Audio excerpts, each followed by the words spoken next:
ன்றது ஒரு பக்கம் ஆராய்ச்சியாக இருக்குது.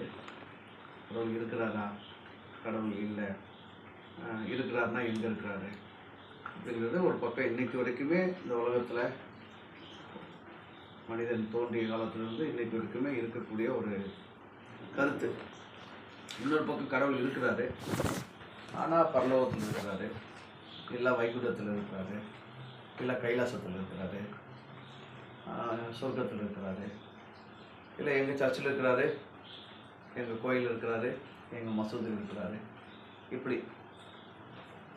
ஆனால் இங்கே பரலோகத்தில் இருக்கிற அப்படின்னு இங்கே போட்டிருக்கிற பதத்தினுடைய ஒரிஜினல், அதாவது நேரடி வார்த்தை பரமண்டலமாக இருக்கிற. அதுதான் நீங்கள் தமிழ் சில மொழிபெயர்ப்புலாம் பார்த்தீங்கன்னா பரமண்டலத்தில் இருக்கிற எங்கள் பிதா தான் அந்த ஜபமே துவங்கும். பரமண்டல ஜபம் தான் சொல்லுவாங்களே, அது பரமண்டலமாக இருக்கிற.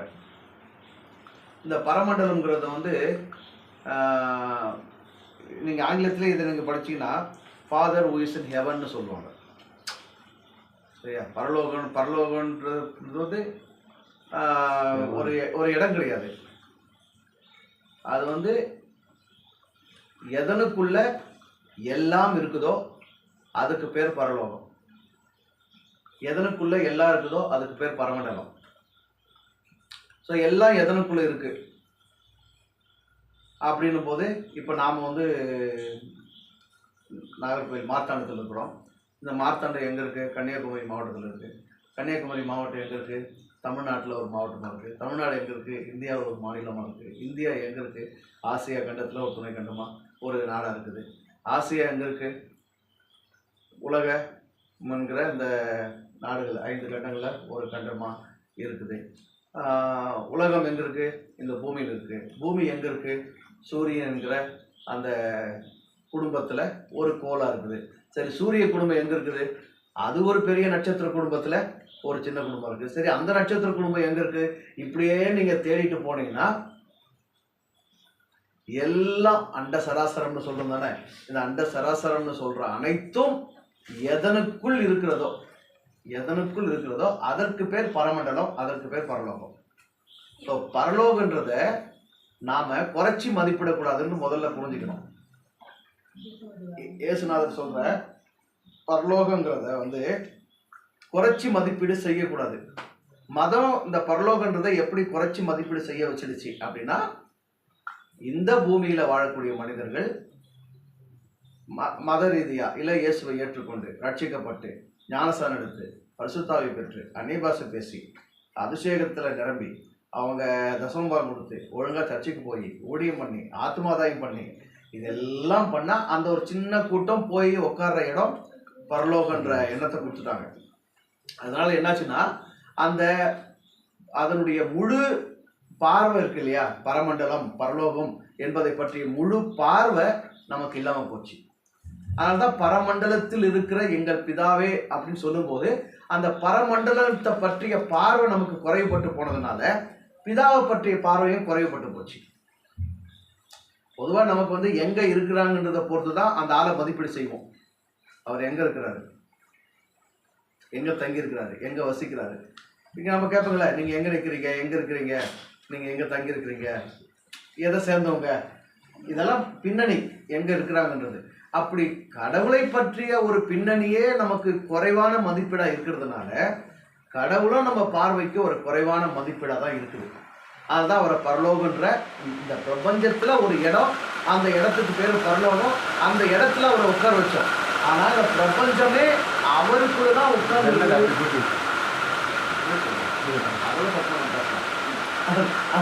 அந்த பிரபஞ்சமே அவருக்குள்ள தான் உட்கார்ந்து இருக்குது.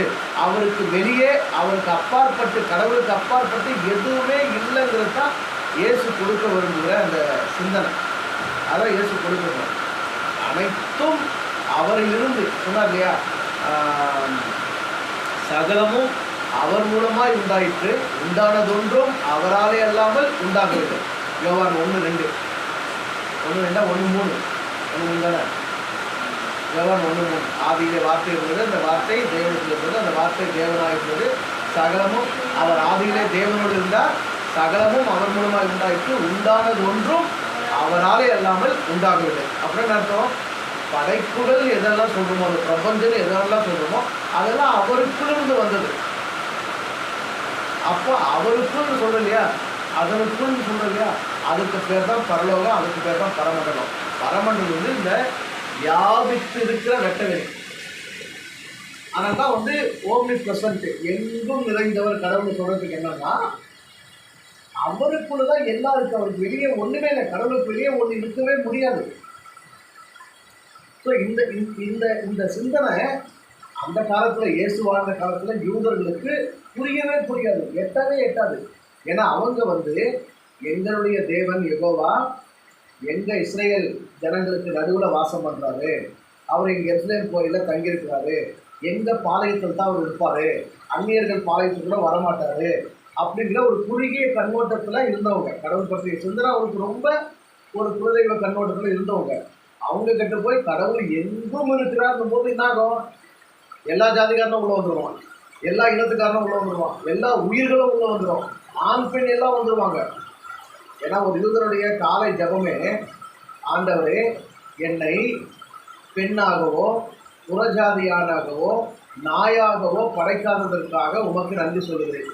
இதுதான் ஒரு யூதனுடைய முதன்மையான காலை இருந்ததுன்னா ஒரு யூத ஆணிக்கு தான் ஜோம் பண்ணுவான். இன்னைக்கு வரைக்கும் அவன் ஒரிஜினல் யூதனா இருந்தாலும் அப்படிதான் ஜோம் பண்ணி இருப்பான். அப்போ அவனுடைய கடவுள் சித்தத்துக்குள்ள அவன் வீட்டு பெண்ணே வர முடியாது,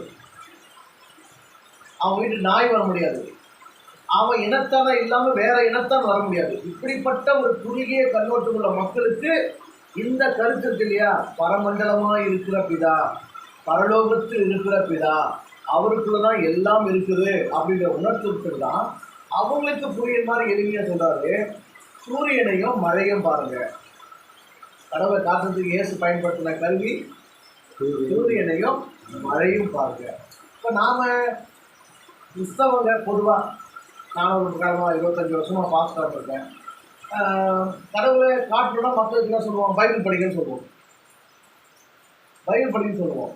ஆனால் இயேசு கடவுளை காட்டுறதுக்கு அவர் கொடுத்த பைபிள், நீ சூரியனை பாரு, நீ மழையை பாரு, அதனுடைய தன்மையை கவனிச்சு பாரு, அதனுடைய ஒளி எப்படி எல்லாருக்கும் பொதுவாக இருக்குதுன்னு பாரு, மழையினுடைய செயல்பாடு என்னவெல்லாம் செய்து பாரு. அப்போ கடவுளால் அருளப்படுகிற, மேலிருந்து பொழியப்படுகிற, மேலிருந்து ஒளி வீசுகிற இந்த 2 படைப்புகளே இப்படி இருக்குன்னா, இதெல்லாம் படைச்சவன் இன்னும் இதுக்கு மேல எவ்வளவு பெருசா இருப்பான் அப்படிங்கிறத சிந்தனை பண்ணு. அப்ப என்ன சொல்ல வர்றாருன்னா, கடவுளை பற்றி நீங்களா ஒரு வட்டம் போட்டு ஒரு வரையறை செஞ்சு மட்டுப்படுத்தி ஒரு கட்டம் கட்டி அதுக்குள்ள ஒரு செட் பண்ணி இதுதான் கடவுள், இதுக்கு மேல எதுவும் இல்லை அப்படின்ற முடிவுக்கு வராதிங்கன்றது. நாம மழையை தினமும் பார்க்குறோம்.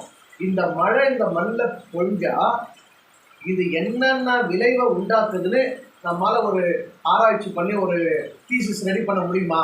ரெடி பண்ணால் எல்லாத்தையும் நம்மளால் அதில் உள்ளடக்கிட முடியுமா? இந்த மழை பெய்யுறது, இன்னைக்கு இப்போ மழை பெய்ஞ்சிட்டு இருக்கு இல்லையா, இந்த மழை என்னென்ன விளைவை இந்த மண்ணில் உருவாக்கும். வேற எங்கேயும் வேணாம், இந்த இந்த இடத்துல மட்டும், குலசேகரத்தில் மட்டும் பெய்கிற மழை குலசேகரத்தில் என்னென்ன விளைவை இந்த மண்ணில் உண்டாக்கும். இந்த மண் முதல்ல எவ்வளோ ஆழத்துக்கு அந்த தண்ணியை உறிஞ்சி கொண்டு போகுது, என்னென்ன புது இயற்கை வேளாண்மையில் முதல் இயற்கை வேளாண்மை என்பது என்னன்னா, நாம் எதுவுமே விதை போடாமல் நம்ம எதுவுமே செய்யாமல் மழை பெய்யறதுனால தன்னால் இயற்கையாக இறைவனே தன்னால் முளைப்பிக்கிற செடிகள் இருக்கு இல்லையா, அதை தெரிஞ்சுக்கிட்டு அதை பயன்படுத்துறது தான் முதல் இயற்கை வேளாண்மை. இயற்கை வேளாண்மை வந்து நாம் விதைக்கிறது, நஞ்சில்லாத பொருள் நாம பண்ணலாம் ரெண்டாவது வகை. முதல் தரமான வகை என்னன்னா, தன்னாலேயே விளைஞ்சு கிடக்கும்ல. இப்போ நீங்களும் ஏதோ ஒரு செடி சொன்னீங்களே, அது வந்து நாம் எதுவும் பண்ண முடியாது, அதுவே தன்னால் விளையணும். என்ன செடி சொன்னீங்க? செங்காந்தலை சொன்னீங்க. செங்காந்தல் வேற ஏதோ ஒரு காயோ பழமோ கூட சொன்னீங்க. அப்படி இப்போ சில கீரைகள்லாம் தன்னால் விளைஞ்சிருக்கும், அது யாருமே விதைச்சிருக்க மாட்டாங்க. சில மூலிகை செடிகள் தன்னால் விளைஞ்சிருக்கும். மழை பெஞ்சா அதெல்லாம் வந்துடும். யார் விளைச்சாங்க அதை? இப்போ அதான் இருக்குது.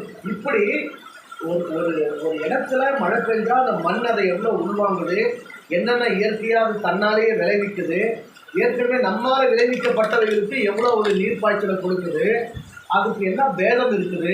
அது ஜாதி பார்க்குமா, அது மதம் பார்க்குமா, நல்லவங்க வச்சது கெட்டவங்க வச்சது பார்க்குமா, இல்லை நல்லவன் தோட்டம் கெட்டவன் தோட்டம் பார்க்குமா? இப்படி எதுவுமே இல்லாமல் எல்லாத்தையும் கடந்து தான் என்ன செய்யணுமோ அதை செய்கிறது தான் மழை. தானே? தான் என்ன செய்யணுமோ அதை செய்கிறது தான் மழை. அது போல அதற்கும் மேலே அந்த மழையை அருளுகிற இறைவன் தான் யாரோ, தான் இந்த பிரபஞ்சத்துக்கு யாரோ, தான் இந்த உலகத்தின் உயிர்களுக்கு என்ன செய்யணுமோ அதை எல்லாத்தையும் கடந்து செஞ்சுட்டு இருக்கிற ஒரு இயக்கம் தான் இறை. அதை மட்டுப்படுத்தக்கூடாது, அதுக்கு மத சாயம் பூசக்கூடாது, அதை ஒரு பைபிளில் போட்டு அடைக்கக்கூடாது, அதை ஒரு ஃபோட்டோவில் போட்டு ஃப்ரேம் போட்டு மாட்டக்கூடாது. இல்லை இவ்வளோ தான் சாமி, இவ்வளோ தான் கடவுள், இதுக்கு மேலே அவர் நேசிக்க மாட்டார், இதுக்கு மேலே அவர் கொடுக்க மாட்டார்னு நாம் முடிவு கட்டக்கூடாது. அந்த இடத்துக்கே நம்ம வரக்கூடாது. அந்த தகுதி நமக்கு இல்லை. ஏன்னா இவ்வளோ பெரிய இறைவனுடைய பிரபஞ்சத்தில் படைக்கப்பட்டிருக்கிற கோடிக்கணக்கான உயிர்களை நீங்கள் நானும் ஒரு உயிரினோம். நம்முடைய 100 ஆண்டுன்றது 1000 ஆண்டுன்றதே அவனுக்கு ஒரு நாளைக்கு சமம்னா, நம்முடைய 100 ஆண்டுன்றது அவனுக்கு 1 மணி நேரத்துக்கு கூட சமம் கிடையாது. அப்போ நாம் எப்படி இதெல்லாம் கடவுளை சுட்ட முடியும்? சுட்டி காட்டுவதற்கு என்ன சொல்வது? இந்த இலக்கணத்தில் ஏதோ சொன்னாங்க, இரு பொருளோ ஏதோ ஒன்று சுட்டி காட்டுவதற்கு. அப்படி சுட்டி காட்ட முடியாது. ஆனால் இன்னைக்கு மதங்கள் எல்லாமே என்ன செய்ய துணிஞ்சிட்டாங்கன்னா, கடவுள் இதுதான் சுட்டி காட்ட துணிஞ்சிட்டாங்க. கணக்குவமை இல்லாத ஒண்ணுமே நீங்க சுட்டி காட்ட முடியாது. ஆனா எவ்வளவு தைரியம், எவ்வளவு துணிவு, எவ்வளவு ஆணவம், எவ்வளவு இருமாப்பு மனுஷனுக்கு உண்டாயிருந்தா, கிறிஸ்தவ மதத்துக்காரன் என்ன சொல்றான்? இதுதான் பேர் அவருக்கு, இதுதான் எழுதி கொடுத்தாரு அவரு, இப்படிதான் அவர் வெளிப்பட்டாரு, இது தவிர வேற எது யாரையும் அவர் சேர்க்க மாட்டாரு, இது தவிர வேற எங்கேயும் அவர் இருக்க மாட்டாரு, இந்த இடத்துக்கெல்லாம் அவர் வரமாட்டாரு அப்படின்னு கடவுளுக்கு ஒரு ஃப்ரேம் போட்டு அவன் சுட்டி காட்டான். இந்த மாதிரி தான் அவன் ஒரு சுட்டி காட்டான். இப்படி கடவுளை சுட்டி காட்ட துணிந்து விட்டோம். பரமண்டலத்தை போய் எப்படி ஒரு ஃப்ரேம்ல அடைத்து சுட்டி காட்ட முடியும்? அதனால இயேசு சூரியன் மழை 2 ஒப்புமை சொல்லிட்டாரு. அவைகள் புக முடியாத இடம் கிடையாது. அவைகளுக்கு எந்த நோக்கமும் விருப்பே கிடையாது. இதுதானே வேண்டுதல் வேண்டாமை இலானடி சேர்ந்தாருக்குன்னா என்னன்னா, சூரிய வெளிச்சத்துக்கும் மழையின் தன்மைக்கும் இவங்க வேண்டியவங்க வேண்டாதவங்க எந்த பேதமும் வேறுபாடும் கிடையாது. அவங்க எங்க வரணுமோ வருவாங்க, என்ன செய்யணுமோ செய்வாங்க. அவங்க நோக்கத்துல, அவங்க இயக்கத்துல, அவங்க செயல்பாடுல அவங்க இருப்பாங்க. அப்படி இருக்கிறது தான் கடவுள். அதை புரிஞ்சுக்கிட்டு அதனோடு ஒத்துழைச்சா நாம நல்லா வாழ்வோம். அதனோடு ஒத்துழைச்சி போனோம்னா நம்ம துன்பப்படுவோம். அவ்வளோதானே தவிர மற்றபடி நாம அது வணங்கினாலும் எந்த சிக்கலுமே கிடையாது. அதான் இயேசு இங்க இவ்வளவு அழகா, இவ்வளவு எளிமையா சூரியனை பாருங்க, அது நல்லோர் மேலும் தீயோர் மேலும் தமது மழையை பொழைய பண்றாரு, நீதி உள்ளோர் மேலும் அநீதி உள்ளோர் மேலும் நம்ம சூரியனை உதிக்க பண்றாரு. அப்படிப்பட்ட பூரண சர்வனரா இருக்கிற அந்த பிதாவை, பரலோகத்தில் இருக்கிற அந்த பிதாவை நீங்க இந்த பூமிக்குரிய எண்ணங்களால சிறுமப்படுத்தாதீங்க. ஒன்றுலாம் சொல்ல செய்யணும்னா, கடவுளை சிறுமப்படுத்தாதீங்க, கடவுளை மட்டுப்படுத்தாதீங்க. அவரை நீங்க அழைக்காதீங்க, அவருக்கு ஒரு எல்லையை நீங்க குறிக்காதீங்க, அவரை நீங்க வரைய செய்யாதீங்க. வானம் எல்லைன்னு சொல்றோம், ஆனா எவ்வளவு தூரம் அந்த எல்லைங்கிறது நம்ம எங்கன்னா பார்த்தோமா? நம்மளால பார்க்க முடியுமா? சரியா? அப்போ ஒரு ஒரு ஒரு படைக்கப்பட்ட ஒரு படைப்பையே நம்மளால முழுசா பார்க்க முடியாது. கடவுள் படைச்சது விடுங்க, நாம படைச்சிட்ட செல்போன் தானே இது. ஒரே பார்வையில இதனுடைய முழுமையை பார்க்க முடியுமா? ஒன்று இதை திருப்பணும், இல்லை நான் திரும்பி இந்த பக்கம் வரணும். அப்போதான் இதையே இந்த சின்ன பொருள் கையில் வைக்கக்கூடிய சின்ன பொருள், இந்த சின்ன பொருள்ல வேற எந்த சின்ன பொருள் தீக்கட்டு கூட இருக்க, அதனுடைய முழுசையும் ஒரு பார்வையில் பார்க்க முடியாது. அப்படிப்பட்ட நாம இந்த பிரபஞ்சத்தையே தனக்கு வச்சிருக்கிற பரமண்டலமா இருக்கிற கடவுளை எப்படிங்க ஒரு ஆயுசுல ஒரு காலத்துல முழுசா இதுதான் கடவுள் வரையறை செஞ்சிட முடியும்? அது இருந்துகிட்டே இருக்கும், அது இயங்கிட்டே இருக்கும், அது நீண்டுட்டே இருக்கும், அது வியாபிச்சுட்டே இருக்கும், அது நிகழ்ந்துட்டே இருக்கும். இதுதான் இப்படிதான் அப்படின்னு நீங்க வரையறை பண்ணவே முடியாது. இயற்கை கால சூழல், இங்க நடக்கிற பருவ மாற்றங்கள், இதையே நம்மளால வரையறை பண்ண முடியல. இன்னைக்கு நாளைக்கு இருக்கு, நாளைக்கு இப்படிதான் இருக்கான், இது அக்டோபர் மாதம், இது மழைக்காலம், இப்படிதான் இருக்குன்னு பருவத்தையே நம்மால் தீர்மானிக்க முடியலையே. அப்ப இந்த இயற்கைகளுக்கெல்லாம் ஆதாரமா இருக்கிற இறைவனை எப்படி நாம வரையறை செய்ய முடியும்? அதனால எந்த காலத்திலும் மனிதர்கள் நாம நிறைய டெஃபினேஷன் பண்ற இடத்துக்கு கொண்டு கூடாது. இதுதான் இப்படிதான் இருக்கும், இதை தாண்டி அதுக்கு வராது. அவங்க சொன்னாங்க இல்லையா, எங்களுடைய கர்த்தரின் பாட்டை அந்நிய தேசத்தில் எப்படி நாங்கள் பாடுவோம், இல்லை எங்கள் கர்த்தர் எப்படி இங்கே வருவார், எங்கள் கர்த்தர் உங்களை எல்லாம் ஏற்றுக்க மாட்டார்னு சொன்னாங்க இல்லையா? அப்படிப்பட்ட எந்த வரையறையும் நம்ம கடவுளுக்கு என்ன பண்ண முடியாது. அதனால தான் அதுக்கு பேரே கடவுள். அதாவது உள்ள கடந்து உள்ள பார்வைன்னு சொல்லியிருந்தாலும் அதனுடைய இன்னொரு பொருள் எல்லாத்தையும் கடந்தது. நீ இது வரைக்கும் என்ன கடவுள் நினைச்சிருக்கிறியோ அதெல்லாம் கடந்து தான் கடவுள். இது வரைக்கும் இதுதான் கடவுள் இப்படியெல்லாம் புரிஞ்சு வச்சுக்கிறோமோ அதெல்லாம் கடந்து தான் கடவுள். இது வரைக்கும் பைபிள் என்னவெல்லாம் எழுதிருக்கிறாங்களோ அதெல்லாம் கடந்து தான் கடவுள். இது வரைக்கும் இந்து மதத்தை என்னவெல்லாம் சொல்லி வச்சிருக்கிறாங்களோ அதெல்லாம் கடந்து தான் கடவுள். இது வரைக்கும் இந்த பூமியில தோன்றி வாழ்ந்த இத்தனை கோடி ஆண்டுகள்ல வாழ்ந்த இத்தனை கோடி மனிதர்கள் கடவுள்னா இதுதான் என்னவெல்லாம் கருத்தை சொல்லி வச்சிருக்கிறாங்களோ அதையெல்லாம் கடந்து நிற்கிறது தான் கடவுள். இன்னும் எத்தனை கோடி ஆண்டுகள் எத்தனை கோடி மனுஷங்கள் வாழ்ந்தாலும் வரையறைப்படுத்தவே முடியாது. ஏன்னா அது இயக்கம், நேற்றும் இன்றும் என்றும் மாறாத ஒரு இயக்கத்தில் இருக்குது. அந்த அந்த அந்த இயக்கத்தை அதோடு நம்ம இசைஞ்சு போக முடியுமே தவிர அதை நீங்க வரையறை செய்யவே முடியாது. அப்படின்ற புரிஞ்சுக்கிட்டா அந்த பூரண சர்வம் இருக்கு இல்லையா, அது நமக்கும் நாம யாரு, நாம என்ன உயிரினமோ உலகத்துக்கு வந்திருக்கிறோம், நாம என்ன செய்யணும், நம்ம நோக்கம் என்ன, நம்ம செயல்பாடு என்ன, அதை மட்டும் செஞ்சுட்டு போறதுக்கான வழிநடத்துதல் நமக்கு தன்னாலேயே கிடைக்கும். அதை தவிர்த்துட்டா வேதங்கள் வளரும். வேதங்கள் வளர்ந்தா வெறுப்பு பெருகும். வெறுப்பு பெருகுனா வேதனை பெருகும். வேதனை பெருகுனா வாழ்க்கையே வீணா போயிடும் இல்லையா? ஆகவே சுற்றிடுது. இன்னைக்கு ஒரே நேர் செய்தி என்னன்னா, எந்த காலத்திலும் கடவுளை வரையறை செய்ய கூடாது. ஒன்று. ரெண்டாவது, கடவுளை இயேசுநாதர் எப்படி இயற்கை மூலமா வெளிப்படுத்தினாரோ, இயற்கையை கொண்டு கற்றுக் கொடுத்தாரோ, அப்படி இயற்கை இருந்துதான் கடவுளை நம்ம கற்றுக்கொள்ளணும். நேரடியா அவருக்கு சரி, இப்போ உங்களுடைய சாயல்ல உங்க பையன் இருப்பான், உங்களுடைய சாயல்ல உங்க பொண்ணு இருப்பா. அப்போ கடவுளுடைய சாயல் இருக்குது. கடவுள் வெளிப்பட்ட எல்லா படைப்புகளும் ஒவ்வொன்றும் ஒவ்வொரு துவத்தை தாங்கி நிற்குது. இதுதான் ரோமர் 1:20-21 எப்படி என்றால், காணப்படாதவைகளாகிய அவருடைய நித்திய வல்லமை தேவத்துவம் என்பவைகள் உலகம் உண்டானது முதற்கொண்டு உண்டாக்கப்பட்டிருக்கிறவைகளினாலே, அண்டலை, உண்டாக்கப்பட்டிருக்கிறவைகளினாலே தெளிவாய் காணப்படும். ஆதலால் அவர்கள் போக்கு சொல்ல இடமே இல்லைன்னு இருக்கும். இப்போ உண்டாக்கப்பட்டிருக்கிற ஒவ்வொன்றும் உண்டாக்கினவரை பிரதிபலித்துக் கொண்டிருக்கிறது. உண்டாக்கினவரை சரியா புரியணும்னா உண்டாக்கப்பட்டதை சரியா கவனிக்கணும். உண்டாக்கப்பட்டதின்படி மனுஷன் உண்டாக்குனதுல இல்லை, அவரே நேராக உண்டாக்குறது. படைப்புகள் எல்லாம் அவரே நேராக உண்டாக்குறது. மத வேதங்கள்லாம் மனுஷங்க நாம உண்டாக்குறது. அப்ப எதுல சரியா தெரிவார் கடவுள்? அவரே உண்டாக்குறதுல அவர் சாயல் தெரியும், நாம உண்டாக்குறதுல நம்ம சாயல் தெரியும். அதனால்தான் மதங்கள் வேதங்கள் எல்லாம் கலவரங்களையும் சண்டைகளையும் கோபங்களையும் வெறுப்புகளையும் வேதங்களையும் வளர்த்துட்டு இருக்கு. இறைவன் உண்டாக்குறதெல்லாம் எல்லாருக்கும் பொதுவாக இருக்குது. மாம்பழம் இந்து சாப்பிட்டாலும் இனிக்குது, கிறிஸ்தவன் சாப்பிட்டாலும் இனிக்குது, முஸ்லீம் சாப்பிட்டாலும் இனிக்குது, கடவுளை இல்லைன்னு சாப்பிட்டாலும் இனிக்குது. ஆனா மனுஷன் உண்டாக்குன ஒரு புத்தகம் அப்படி எல்லாருக்கும் என்ன செய்யாது, இனிக்காது. அது மேல பற்று உள்ளவங்களுக்கு அது இனிக்கும், அது புரியாதவங்களுக்கு, பற்று இல்லாதவங்களுக்கு அது கசக்கும். இப்போ பைபிளை பத்தி பைபிள் என்ன எழுதியிருக்காங்க?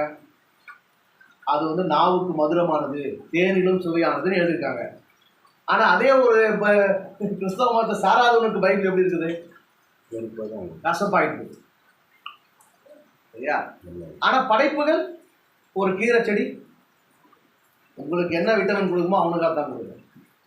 அப்போ இறை சாயல் என்பது இறைவனுடைய நேரடி படைப்புகள் இருந்து தான் நமக்கு புரியணுமே தவிர, மனிதர்கள் ஏற்படுத்தின மதங்கள் வேதங்கள் வழியாக தேடணும்னா நாம இறையை போய் சேரவே முடியாது, புரியவே முடியாது.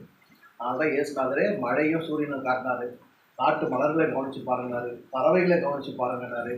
எல்லாமே இயற்கையில தான் இறைவனை காட்டினாரு. இப்போ நீங்க இந்த மண்டலத்துல வாழ்றவங்க முழுமையா இயற்கை வயப்பட்டு இருக்கிறீங்க. முழுமையா காடு, வனம், செடி, கொடி, பறவைகள்.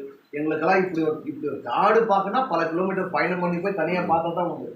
ஒரே ஒரு ஒத்த செடி மரம் கூட எங்கள் வீட்டில் இருக்காது. ஒரே ஒரு ஒத்த முருங்கை மரம் இருந்துச்சு, அதுவும் ஜேசிபிக்காரன் அள்ளி போட்டு போயிட்டான்.